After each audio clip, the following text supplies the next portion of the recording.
ጤና ይስጥልኝ ወታደሮች፣ እንዴት አላችሁ? ዶክተር ማርቆስ ከጤና ሆሊስቲክ እንደተለመደው የዛሬው ውይይታችን የሚሆነው እንደገና የእንቁላል አስኳል ጉዳይ አከራካሪ ሆኗልና እሱን የኔን አቋም የኔን ስታንድ ላብራራ ብዬ ነው። እኔ የምናገረው ካለው ከረንት ሳይንቲፊክ ኤቪደንስ አንጻርና ከሳይንሳዊ መረጃዎችና ከታሪካዊ አመጣጡ ሁኔታ ነው እንግዲህ ልናገር እንፈልገውና እስኪ ያዳምጡኝ። ስለዚህ አንደኛ ይሄ ሎው ፋት ሳቹሬትድ ፋት መጥፎ ነው ለጤናችን የሚል አባዜ የመጣው እንግዲህ ከምን እንደጀመረ ራሱ ቪዲዮ ስጀምር ራሱ በዚህ ነው የጀመርኩትና አንድ ኤንስልኪስ የሚባል ሳይንቲስት የጤናችን ችግር መንስኤው ኮሌስትሮል ወይ ደግሞ ይሄ ዳየተሪ ፋት ነው ብሎ በመደምደም ስኳር ግን ያው እሱን ነፃ አውጥቶ ከዛ ጊዜ ጀምሮ ነው ይሄ ቅባትን እየቀንሱ ሎው ፋት ብሉ የሚባል አባዜ በሽታ የመጣብን የዛኔ ጀምሮ ነው። የኮሌስትሮል ማለት የአስኳሉን ከእንቁላሉ ላይ አውጡ የሚለው አባዜም የጀመረው ከዛ ጊዜ ጀምሮ ነው። ለምን? እንቁላል ውስጥ ያለው ቅባት ብዙ ፋት ስላለው እና እሱም ሳቹሬትድ ፋት ስለሆነ ለጤና ችግር አለው ተብሎ ስለተደመደመ ነው እንቁላሉ ላይ አስኳሉን ለይተን ነጩን ብቻ መብላት የተጀመረው። አሁን ያ የተሳሳተ ሳይንስ እንደሆነ በውሸት ላይ የተመሰረተ እንደሆነ የተረጋገጠ ጉዳይ ነው። እንደገና እሱን ሄደን በእሱ ላይ መከራከር የለብንም። ለዚህም ነው ለምሳሌ የአሜሪካው የፉድ ፒራሚዱ ራሱ የተገለበጠውና ድሮ ሎው ፋት ብሉ ይባል የነበረው አሁን ግን ጉድ ፋት እንደውም ሞር ኦፍ ብዙ ብሉ ተብሎ የተነገረው ለዚህ ነው። ቀንሶ ያሉት እንደውም ካርቦሃይድሬትንና በዛ ላይ ደግሞ ናቹራል የሆነ ሪል የሆነ ምግብን ፉድ ብሉ ነው ያሉት። እንግዲህ የተባለው እንደዛ ነው። ይህ እነሱ ስላሉ ሳይሆን በቃ አጠቃላይ ትሬንዱ ነው። ከ1970ዎቹ ጀምሮ ይሄ ሎፋት ሲበላ የሰዎች ጤና እየተቃወሰ ይሄ የክብደት መጨመር፣ የዲያቤቴስ፣ ተላላፊ ያልሆኑ በሽታዎች እየበዛ መምጣት ራሱ ከዚህ ከቅባት ጋር መቀነስ እና ካርቦሃይድሬት እየበዛ መምጣቱ የተያያዘ ነው። ኦፍኮርስ ሌሎች ፋክተሮች እንዳሉ ሆነው ማለት ነው። ስለዚህ አሁንም ቢሆን አሁን ድረስ አንዳንድ ሰዎች አስኳሉን አውጡ እና ብሉ የሚል ነገር ሲናገሩ ሰማለሁ እና እሱ ትክክል አይደለም። በተለይ ደግሞ በኢትዮጵያ ኮንቴክስት በጣም ትክክል አይደለም። ለምን ካላችሁኝ አሁን እነዚህ ሰዎች መከራከሪያቸው ምንድን ነው? በፊት ሳቹሬትድ ፋት ስለሆነ ኮሌስትሮል ይጨምራል ነበረ። አይ እሱ አይደለም በቃ ዲስፕሩቭን ሆኗል ብለን ስናገር ደግሞ አይ ዊ ዶንት ሚን ኮሌስትሮሉን ግን ብዙ ካሎሪ ዴንስ ስለሆነ ያንን ፋት ውስጥ ትበሉ ብዙ ካሎሪ ስለምትወስዱ እሱን ማቃጠል ስለማትችሉ የቦርጫችሁ በሆዳቸው አካባቢ ያለው ቦርጭ ቤሊፋቱ ይጨምራል ነው እንግዲህ ክርክር እንግዲህ የሚሰማው ደግሞ አሁን ደግሞ ይህም ቢሆን የተሳሳተ ሀሳብ ነው። ለምን በሉኝ። አንደኛ ኢት ሪል ፉድ ነው አይደል? ሪል ፉድ ደግሞ ከተባለ እንግዲህ እውነተኛ ትክክለኛ ምግብ ብሉ ከተባለ እንቁላል ተፈጥሯዊ ምግብ ነው፣ ሪል ፉድ ነው። በተፈጥሮ ደግሞ ፋትና ፕሮቲን አብረው ናቸው የሚመጡ፣ ተለያይቶ አይመጡም። ዩዥዋሊ ስጋ ለምሳሌ ቅባት የሌለው ስጋ አታገኙም፣ አብረው ነው የሚመጡት አይደል እንዴ? የእንቁላሉም እንደዚህ ነው። ዮኩ አስኳሉና የነጩ ፓርት ፕሮቲን ያለው ብቻ ያለው እነሱም አብረው ናቸው የመጡት ማለት ነው። ሶስተኛ ነገር ነው ደግሞ እንቁላል ከእናት ጡት ቀጥሎ the most complete ፕሮቲን ነው በተፈጥሮ እንግዲህ ማለት ነው። ይሄ እንግዲህ ፈጣሪ ያደረገው ነገር ነው። ያስበለጠው የሰው ልጅ የሚመግበውን የእናትን ጡት ብቻ ነው ማለት ነው the most complete አድርጎ ያስቀመጠው። ሁለተኛው ደረጃ ላይ ያለው ማነው? እንቁላል ነው ማለት ነው። ደግሞ ሎጂክን ስታዩት ደግሞ እንግዲህ በፈጣሪን አስተሳሰብ ደግሞ ስታዩት ይሄ ደግሞ የሆነበት ምክንያት እንቁላል ምንድን ነው? ሕያው ፍጡር ሊሆን የተዘጋጀ ነገር ስለሆነ ነው ሞስት ኮምፕሊት የሆነው። ኮምፕሊት ካልሆነ ነገር ላይ ህይወት ያለው ነገር አይመጣምና። ስለዚህ ይሄንን እንቁላሉን የምንበላ ከሆነ ኮምፕሊት የሆነውን ከፋፍለን ኢንኮምፕሊት የምናደርግበት ምክንያት አይታየኝም። ኢት ሪል ፉድ ነው እንግዲህ። ይሄ እኮ ለምሳሌ አሁን ሆል ግሬን የሆኑትን ነገር እየነጣጠል ፋይበሩን ይሄ አሰሩን እየነጠል ምኑን እያነሳን እንደዚህ የምንበላውን መቀናነስ የለብንም። ተፈጥሯዊ አብረው የመጡ ነገሮችን መቀነስ የለብንም። ዊ ሃቭ ቱ ኢት ሆል ኮምፕሊት የሆነውን ምግብን መብላት አለብን፣ ሪል የሆነውን ምግብ ተፈጥሯዊ ምግብ መብላት አለብን ነው ክርክራችን።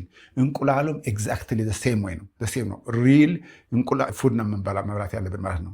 ከዚህ በተጨማሪ ደግሞ በተለይ በኢትዮጵያ ኮንቴክስት ያልኳችሁ ምንድነው መሰላችሁ የምንበላው ዩዥዋሊ ብዙ እንቁላልም አይደለም። ባለፈው ጊዜ 4 እንቁላል ያለው ቁርስ አሳይቼ እንዴ በጣም አልበዛም ወይ ነው የተባልኩት። ያ ማለት እንግዲህ ሰው መብላት የለመደው ብዙ ጊዜ 2 እንቁላል 3 እንቁላል እንደዚህ ነው ማለት ነው። እና 4 እንቁላል እንደውም ይህን ያህል የተለመደ አይደለም። ስለዚህ ሰው የሚበላው 4 እንቁላል ነው ዩዥዋሊ ማክሲመም እንኳን ቢበላ።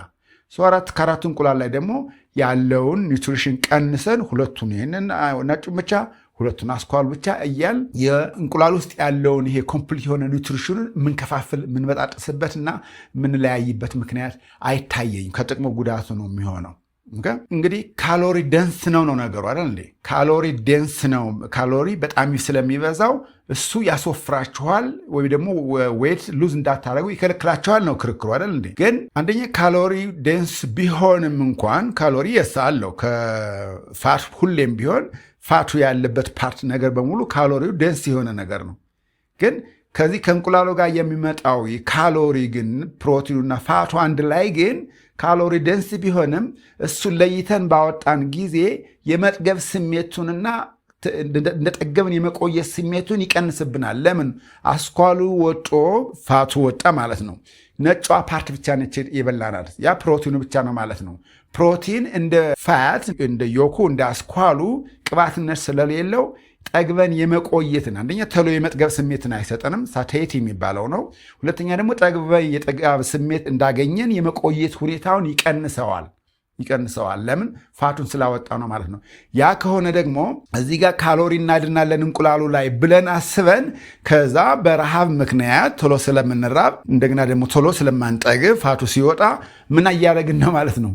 በኋላ ሌላ ነገር ልንበላ ነው ማለት ነው። ያ ሌላ ነገር ደግሞ እንደውም ሪፋይንድ ይሄ አልትራ ፕሮሰስ ካርቦሃይድሬት ሊሆን ይችላል።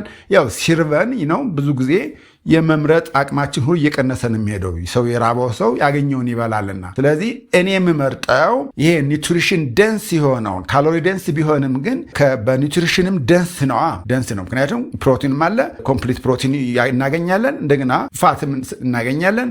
ስለዚህ በዛ ኒውትሪሽን ደንስ በሆነው ምግብ ላይ ተመርኩዘን እሱም በልተን ሌሎችን ምግቦች ሌላ ከዛ በኋላ ልንበላው የምንችለውን ወይም የዛኔም ቢሆን ራሱ አብረን ልንበላው የምንችለው እንደ ዳቦ እንደ ምናምን ቂጣ እንደዚህ ሌላ ነገር ካለ እሱን መተው ይሻላል ብዬ ነው የማስበው እንጂ በሁለተኛ ደረጃ ኮምፕሊት የሆነውን ፕሮቲን ነጣጥዬ ከፋፍዬ መብላት አልፈልግም፣ አያስፈልገኝም። ምክንያቱም እሱ ብልህነት አይደለም ብዬ ነው የማስበው። እንደዚህ የማስበው። ሌላው ደግሞ እንግዲህ በአስኳሉ ውስጥ ምንድነው መሰላቸው ኦልሞስት ግማሹ ፕሮቲን ያለው ደግሞ በአስኳሉ ውስጥ ነው። ስለዚህ አስኳሉን ስንወረውር አስኳሉ ውስጥ ያለው ፕሮቲን ራሱ ምን ሆነ ማለት ነው? እሱንም አብረን ውረውር ነው ማለት ነው። ይህንን እንዳትረሱ። ምክንያቱም ከአስኳሉ ላይ ኦልሞስት ግማሹ የሚሆነው ፕሮቲንም አስኳሉ ላይ ነው ያለውና ስለዚህ እሱን ወርወር ማለት ነው። ከዛ ቀጥሎ ደግሞ አስኳሉን በምንተውበት ጊዜ በአስኳል ውስጥ የሚገኙ እንግዲህ አንደኛ ይሄ ሳቹሬትድ ፋት ነው አይደለም እንዴ? ስለዚህ ይሄ ኮሌስትሮል ነው። ሰውነታችን ውስጥ ኮሌስትሮል እንዲሰራ የሚያገለግል ቅባት ነው ማለት ነው። ኮሌስትሮል ደግሞ ያለ ኮሌስትሮል መኖር የማንችል ሁኔታ ነው። ኮሌስትሮል የግድ ያስፈልገናል ሰውነታችን ውስጥ። ለምሳሌ ቴስቶስትሮን እንግዲህ የሚባለው ታውቃላችሁ ወንዶች፣ ቴስቶስትሮን የሚባለው ሆርሞን የሚሰራው ከእንደዚህ ኮሌስትሮል ውስጥ ነው ማለት ነው። እንደዚህ አይነት ጠቃሚ የሆነውን ናቹራል የሆነውን የእንቁላል ዮክ ላይ ያለውን ሳቹሬትድ ፋት በመወረራችን እኛ በቂ ኮሌስትሮል የሚሰራበትን ነገር አውጥተን ወረወር ነው ማለት ነው። ስለዚህ ቴስቶስትሮናችንም ራሱ የመጨመር እድሉን አሳጣ ነው ማለት ነው። ሌላው ደግሞ ይሄ ኮሊን የሚባል ኬሚካል አለ። ኮሊንም ራሱ በቂ ሁኔታ ያለው የእንቁላል ኦፍኮርስ ሌላ ቦታም አለ፣ ሌላ ምግብ ላይ ማግኘት እንችላለን። ግን እንቁላል ላይ ደግሞ በጣም አሪፍ በጥሩ ሁኔታ ኮንሰንትሬት ሆኖ የተቀመጠ ኬሚካል ነው ያለው። ይሄ ኮሊን የሚባል ነገር ደግሞ በጣም ቁልፍ የሆነ የሴሎችን ስትራክቸሮች የሚሰራልን ምርጥ የሆነ ኬሚካል ነው ያለው። በዛ ላይ ደግሞ ይሄ አሴቴ ኮሊን የሚባል ሆርሞን አለ። ለሱ ደግሞ ቅድመ ግብአት ነው። ግብአት በመሆኑ ኮሊንን ከአስኳሉ ላይ አውጠን በወረወርን ጊዜ የአሴቴ ኮሊንን የመመረት እድል አቋራጭ ነው ማለት ነው። ከእንቁላል ላይ አስኳሉ በልተን የምናገኘው ነው። ይሄ አሴቲኮሊን ደግሞ ስራው ምንድን ነው መሰላችሁ? የሊፒድ የቅባትን በጉበት አካባቢ ያለውን ቅባትን ትራንስፖርት የሚያደርግልን ኬሚካል ነው፣ ሆርሞን ነው። ይሄ አሴቲኮሊን የሚባለው ማለት ነው። አሴቲኮሊን ባነሰ ቁጥር ኮሊን ባለመመገባችን፣ ግብአቱን በማሳነሳችን አሴቲኮሊን የሚባለው ባልተመረተ ጊዜ ምን ይሆናል ማለት ነው? እንዲያውም ከሊቨር ላይ ከጉበት ላይ ፋት እንዲጠራቀም ያደርጋል ማለት ነው። ስለዚህ ይህንን አልኮሆሊክ የሆነ የሊቨር ፋት የመጠራቀም እድሉን ሁሉ እንጨምራለን ማለት ነው። ምን ሲሆን? ይህንን ኮሊኑን ከአስኳሉ ላይ አወጠን በምንጥልበት ጊዜ ማለት ነው። ለምን? ኮሊን የአሴቲኮሊን ግብአት ስለሆነ ፕሪካርሰር ስለሆነ ማለት ነው። ስለዚህ ያ ፕሪካርሰሩ በመታጣቱ አሴቲኮሊን አይመረትም። አሴቲኮሊን ካልተመረተ ደግሞ የፋት ትራንስፖርት ይሄ ሊፒድ ትራንስፖርቴሽን ሊፒድ የሚባለው እንግዲህ ቅባት ማለት ነው። ውስጡ ሰውነታችን ውስጥ ስብ ማለት ነው። ስብ ትራንስፖርት እንዲደረግ የሚያገለግል በመሆኑ እሱን ካልበላን እሱን ካላገኘን ስለዚህ ከጉበት ጋር ትራንስፖርት አይደረግም ማለት ነው። ስለዚህ ጉበት ላይ ቅባቱ ስቡ የመጠራቀም እድሉ ይጨምራል። በዚህ ምክንያት ደግሞ ፋቲ ሊቨር እንዲያገኘን እንጋብዘዋለን ማለት ነው። ኦኬ። ስለዚህ ሁሉ የሚያሳየን ምንድን ነው ማለት ነው? በተፈጥሮ የመጣን ነገር አለመፍራት ነው። እንግዲህ ድሮ ቅቤ እንዴት እንዲፈራ አድርገው እንዳኖሩን ታውቃላችሁ። የላም ቅቤ ማለት ነው። መፈራት የለበትም። ናቹራል ፈጣሪ የሰጠን ቅባት ነው።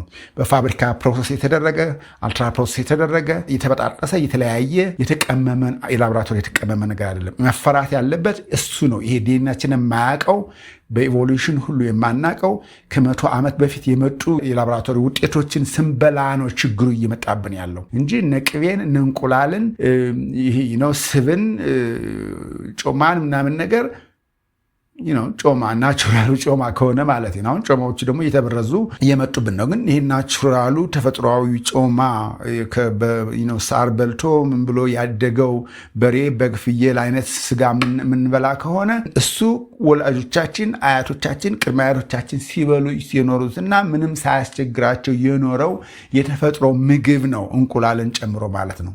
ስለዚህ ይህን እንቁላልን የመበጣጠስ የመከፋፈል የመወርወርና አይነት አባዜ የመጣብን ከ1950ዎቹ ጀምሮ ነው። ኦኬ ከ1950ዎቹ ነው።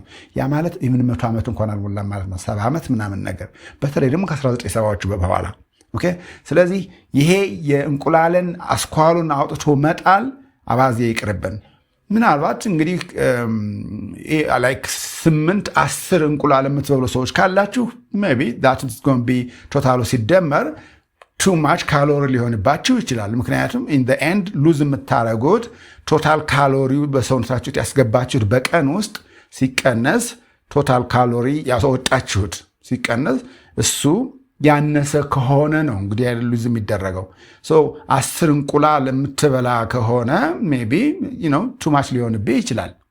ስለዚህ 10 እንቁላል መብላቱም ራሱ አይታየኝም። ምክንያቱም ከሌላ ደግሞ የኒትሪሽን አይነቶች እንግዲህ ትበላለህ ወይስ ደግሞ ጨምረህ ነው ካሎሪ የሚጨምረው?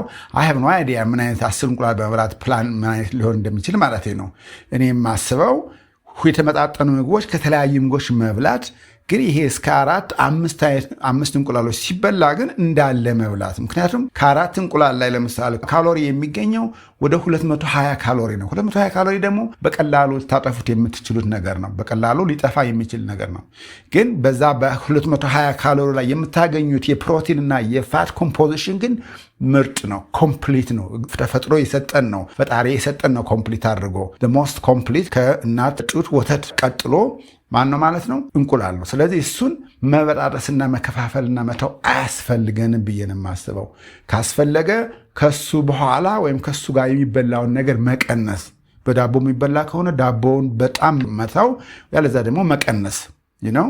በእንጀራ የሚበላ ከሆነም እንደዚሁ፣ በሌላም እንደዚህ ካርቦሃይድሬት ነገር ያለ እሱን መቀነስ ይሻለኛል። እንቁላሉን ከመቀነስ ማለት ነው። እና አብዛኛው የኢትዮጵያ ማህበረሰብ ደግሞ 10 እንቁላል የሚበላ ሰው አይደለም። 8 እንቁላል የሚበላ ሰው አይደለም። 6 እንቁላል የሚበላም ሰው ቢቆጠር የለም። ኢኮኖሚውም ላይፈቅድ ይችላል። ቢፈቅድም ያን ያህልም አልተለመደም። ስለዚህ 3፣ 4፣ 5 እንቁላል የምትበሉ ሰዎች ኢቨን 6 ብትበሉ 6 ጊዜ ጠቅላላ ወደ 6 ጊዜ 55 ወደ 300 ምናምን ኪሎ ካሎሪ ነው የሚሆነው ጠቅላላ። ያ 300 ኪሎ ካሎሪ ኮምፕሊት ምግብ በልቼ ከዛ ሌላውን የማይረባ ይሄ ገለባ ሆነ ምግቡን አለመብላት ይሻለኛል። ኦኬ። ስለዚህ አይ ዮኩን መበላት የለበትም ምናምን ነገር የምትሉ ሰዎች go back check the current science። በአሁኑ ሰዓት ያለውን የሳይንስ ኤቪደንሶችን እዩ፣ አንብቡ። አሁን በተከታታይ ሪሰርቾች እየተሰሩ ናቸው። ለምሳሌ አንድ ሰው ጠዋት ሙሉ እንቁላሉ ቁርስ የበላ ሰው ከዛ ቀኑ ሙሉ ሲውል ሲበላ ብዙ እንደማይበላ ተረጋግጧል። በቃ ብዙ የመብላት እድሉ በጣም ይቀንሳል። ግን ጠዋት ላይ እንቁላሉን አስኳሉን አውጥቶ ነጯን ብቻ በልቶ የወጣ ሰው ከሆነ ግን ብዙ ከዛ በኋላ በቀኑ ውሎ ላይ የበለጠ ካሎሪ እንደሚበላ የተረጋገጠ ሳይንስ ነው። ስለዚህ ሬፈረንስ የምትፈልጉ ከሆነ ጠይቁኝ፣ ሸወትዩ ማሳየት እችላለሁ። ስለዚህ ምንድነው ማለት ነው ጠዋት ላይ ይሄ ኮምፕሊት የሆነ ምግብ የበላ ሰው እንግዲህ መብላት ያለበት ከፈለገ ማለት ነው። አሁን አልበላም፣ ጠዋት ቁርስ አልበላም፣ ግን ምሳዬን ስበላ ወይ ቁምሳ ስበላ ምንድነው ማድረገው? ኮምፕሊት የሆነ ሙሉ ያልተለያየለት ምግብ ነው። ቅቤን አብሬ እበላለሁ፣ እንቁላሌን ሙሉ ነው የምበላው። ይሄ ድሮ የምንፈራቸውን ነገር አልፈራም ማለት ነው። ግን ድሮ ደግሞ ብሉ እንባላቸው የነበሩት እነዚህ ካርቦሃይድሬትን ዋትኤቨር እንደዚህ የሚባሉትን ነገር ደግሞ እነሱን በጣም ቀንሻለሁ። ለእሱ በእኔ ላይ ያመጣው የጤና ለውጥ ሰማይና ምድር ነው። እኔ ጋር ብቻ አይደለም፣ እኔ ጋር አፕላይ ያደረግኩት ደግሞ በሳይንቲፊካሊ ኤቪደንስ የሆነ በመሆኑና እሱን ስላወቅኩ ነው። የተረጋገጠ በጥናት ተረጋግጦ በመረጃ እየመጣ ስለሆነ ነው። ኦኬ፣ ለእኔ ጠቅሞኛል፣ ለእናንተም እንዲጠቅማችሁ ነው እየተናገርኩ ያለሁት። የኔን ቃል ብቻ ውሰዱ ማለት አይደለም። እኔ ኮንቪንስ ካላረኳችሁ፣ እኔ ካላሳመንኳችሁ ዛሬ ኤቪደንስ ለማግኘት በጣም ቀላል ነው። ታይፕ አድርጉ፣ ጉግል አድርጉት፣ ዊቸቨር የእናንተ ብራውዘር የምትጠቀሙት በቃ ሰርችት። አፍንጫችሁ ላይ ጣታችሁ ላይ ነው ያለው እውቀቱ፣ ኢንፎርሜሽኑ። አውቅ እዩት። በእርግጥ ዮኩን ማውጣት አለብኝ ወይ ብለህ ጠይቅ እና የመጀመሪያው መልስ የምታገኘውን ንገረኝ። ይሄ ደግሞ ኤአይም ሆነ ሌላ ሰርች ኤንጂኑ ይህን ሰርች የሚያደርገው በወቅቱ በአሁኑ ሰዓት ያለውን ኮንሰንሰስ ነው፣ ወይም ደግሞ ሳይንቲፊክ ስምምነት ነው። ሳይንሳዊ ስምምነቶችን ነው የሚያቀርብላችሁ። ስለዚህ ጠለቅ አድርጋችሁ እሱን አንብቡ እንጂ ማርቆስ ስላለው አይደለም እናንተ የግድ ማመን ያለባችሁ። እኔ ልክ አንድ ሰው ነኝ። ሙሉ እውቀትም እኔ ሙሉ የተሟላ እውቀት እኔ ብቻ ነኝ ያለኝ ማለትም አልችልም። ልሳሳት እችላለሁ። እኔን ክሮስ ቼክ ሚ ሬፈረንስ እንደሰጠኋችሁ አይዲያ ውሰዱና እኔን ደግሞ ከሚገኘው ሌላ መረጃ ጋር አነጻጽሩት። am I telling the truth ወይስ ሌላ ሰውም እንደዚህ የሚላችሁ ከሆነ የኔንም እየዛነንም ያም ሰው ትክክል ላይሆን ይችላል፣ እኔም ትክክል አልሆን ይችላለሁ። ግን የጋራ ኮንሰንሰስ የሆነ መረጃ ግን እጃችሁ ስልክ ላይ ኮምፒውተራችሁ ላይ አለ። በሱ ታመሳክሩና መናገር ነው ማየት ማለት ነው። ማየት ነው የሚሻለው። ስለዚህ ይሄ እንቁላልም ወይም ደግሞ ይሄ ቅባትን አታብዙ፣ ሳቹሬትድ ፋት ነው፣ ኮሌስትሮል ያመጣል፣ ካሎሪ ዴንስ ነው ምናምን ነገር እያል የሚከተሉን በሽተኞቻችንን ወይም ፎሎወሮቻችን በሶሻል ሚዲያ ከሆነ ዋትኤቨር አናስርባቸው። ያ ለረሃብ መጋበዝ ነው። ሙሉ የተሟላ ተፈጥሯዊ ምግብ ኒውትሪሽን እንዳያገኙ እያደረግናቸው ነው። ያ የቆየንበት አሮጌ ሳይንስ ነው። ፕሊዝ አሮጌ ሳይንስ ነው። እኔ ስላልኩት አይደለም አሮጌ የሆነው። እንደውም እናንተ ወጣት ፕራክቲሽነርስ ሞር ከረንት ኤቪደንስ ምናምን ፈጣን መሆን መቻል አለባችሁ አይደል እንዴ? እንደኔ አይነት ትንሽ እዚህ ጋር አካባቢ የቆየ ሰው ስልቹ የሆነ ሪሰርቾችን መከታተል የማይፈልግ ማንበብ ማጥናት የማይፈልግ የተሰላቸ ሽማግሌ ከሆነ ነው እንደውም የድሮውን ሳይንስ ሙጭጭ አድርጎ ይዞ መቆየት የሚፈልገው እንጂ እናንተ ወጣት የሆኑ ሳይንቲስቶች፣ ፕራክቲሽነርስ እና አስተማሪዎች ምናምን ነገር ለአዲስ ሳይንስ ቅርብ መሆን መቻል አለባቸው። ለቅርብ ሳይንስ በጣም በቅርብ ሆናችሁ ዴይ ቱ ዴይ መከታተል መቻል አለባችሁ ማለት ነው። ስለዚህ ይሄ ዮክን አስኳልን አውጡ የሚባለው ነገር ፕሊዝ ኢትስ ጀስት ቱ ኦልድ ሆኗል። ኦልሬዲ ቀዝቅዞ በቃ አርጅቷል ያ ሳይንስ። አሁን ፍሬሸስት ሳይንስ በአሁኑ ሰዓት ያለው እሱን አይመክርም። ኦኬ። ስለዚህ ስለ እንቁላል ከዚህ በፊት ሰርቼ ብዙ እንደዚህ ወሬዎች ምናምን ስላገኘ ነው በኮሜንትም በምናምን ነገር ማለት ነውና እውነትም ትንሽ ችግር እንዳለ ስለገባኝ ነው ይህን ማብራራት የፈለግኩት። እኔ መናገር ብቻ ነው ኃላፊነት ያለብኝ። እናንተን በጥብጦ የመጋት ኃላፊነት የለብኝም። እናንተን መጋትም የለባችሁም። እንደዚህ አይነት ነገር አይሰራም። ግን የማቀውን በወቅቱ ያለውን ሳይንስ ነው ብዬ ያሰብሁትን ያመንሁበትን ለእናንተ አስረዳለሁ። የመውሰድ ያለመውሰድ መብታችሁ እናንተ የተጠበቀ ነው። ኦኬ። ስለዚህ እንቁላል ሙሉውን እንቁላል ሞስት ኮምፕሊት ፕሮቲን ከማቀጥሎ ከእናት ጡት ወተት ቀጥሎ ማለት ነው፣ ብሬስት ሚልክ። ስለዚህ እንቁላል ላይ ያለኝ የዛሬው ሀሳብ ይሄ ነው። ቢ ተመልሰን ልመጣበትም እንችላለን፣ ግን ለአሁኑ በዚህ ይብቃኝ። ቻው።